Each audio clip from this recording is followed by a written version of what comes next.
This is lesson 8.3, which is about circles. It's divided into two different videos. The first video will discuss circumference. The second video will discuss area. We're going to be learning some new words today that you might have heard before, but just to refresh your memory, it's circle, radius, diameter, circumference. So what this is a circle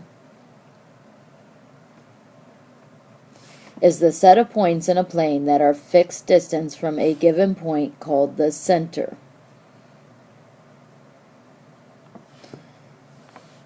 A radius connects the center to any point on the circle, and a diameter connects 2 points on the circle and passes through the center. If you look at this picture right here, this is the circumference. The circumference is the measure of going around the circle. You start at one point and go around, and that will tell you the measure. That's circumference. Diameter, see, goes across the center. The diameter is going to be twice the radius. So there's a radius going from the center to the outside of the circle. Diameter is equal to 2 times the radius. And there's the center of the circle. So just remember, the circumference of a circle is the distance around the circle.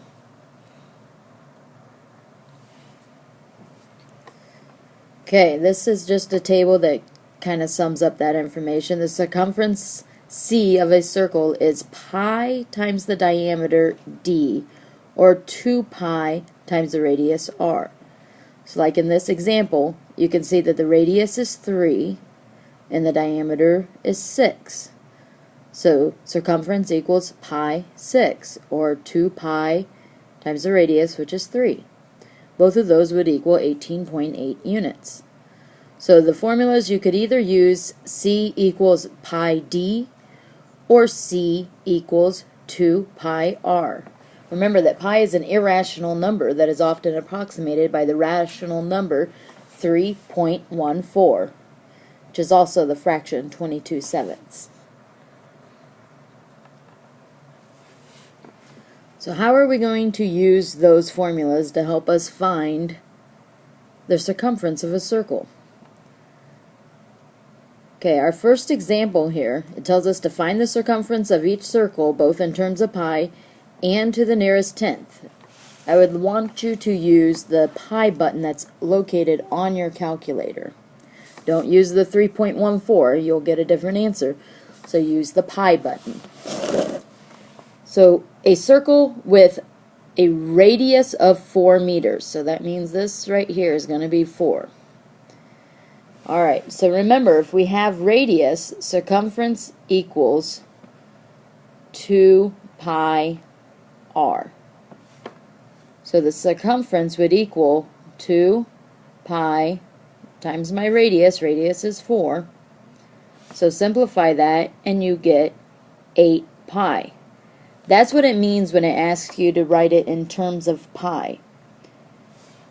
But if you were to use the pi button on your calculator, you would take 8 times pi and you would get 25.1 meters. Now for our second one here, it says to find the circumference with a circle that has a diameter of 3.3 feet. Okay, that's the diameter. Remember, the other formula was C equals pi d. Pi times the diameter. So circumference equals 3.3 pi.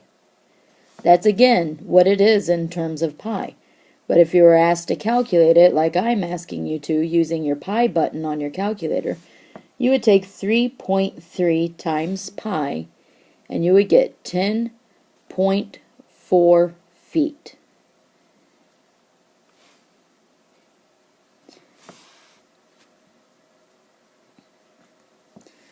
Now pause the video and try these two on your own.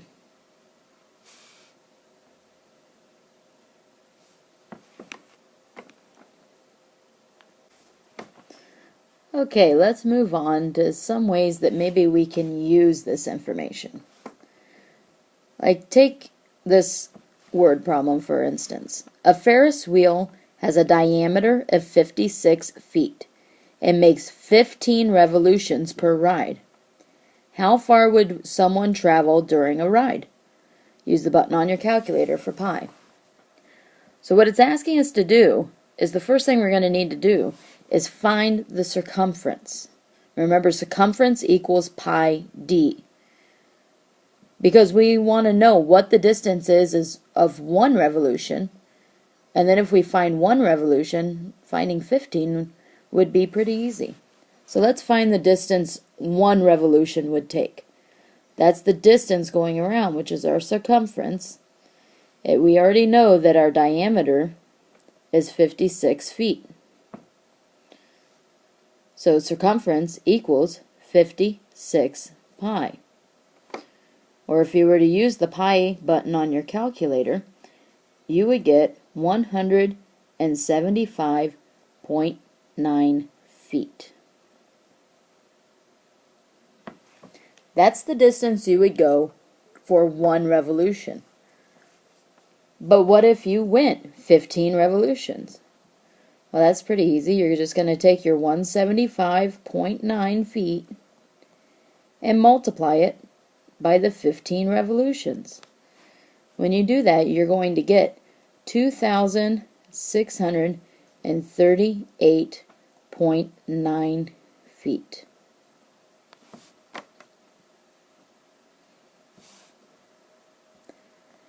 So looking at this next problem, a second hand on a clock is 7 inches long.